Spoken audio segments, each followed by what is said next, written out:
Welcome to our channel. Today we how to authorize with USAA for insurance and banking sign-in step by step clearly.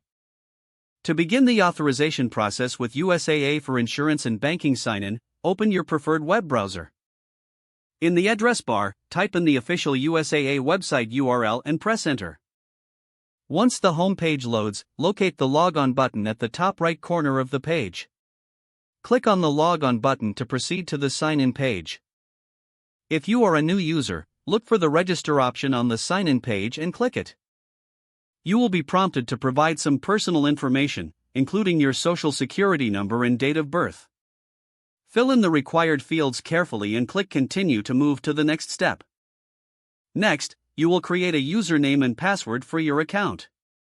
Make sure to follow the guidelines for creating a secure password. Confirm your password by re-entering it in the designated field. After that, you may need to answer security questions for added protection. Choose your security questions and provide answers that you can easily remember. Once everything is filled out, review your information and click Submit. If your registration is successful, you will now return to the login page and enter your new username and password. Click the Log On button to access your account. If prompted, complete any additional verification steps, such as entering a code sent to your registered phone number.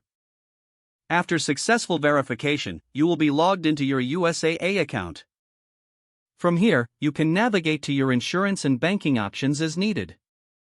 If you encounter any issues, refer to the support options available on the website for assistance. If the page does not load, refresh the browser or try again in a private or incognito window. Make sure you are using the correct email address, then retype it carefully to avoid small typos. If your password is not accepted, use the reset option and create a new strong password you can remember.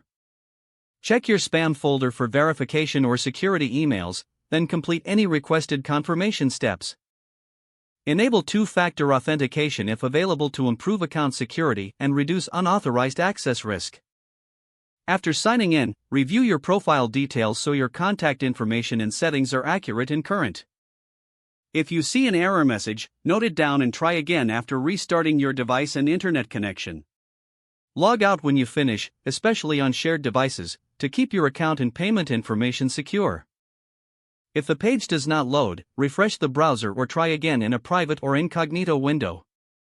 Don't forget to like this video and subscribe to our channel for more step-by-step tech guides.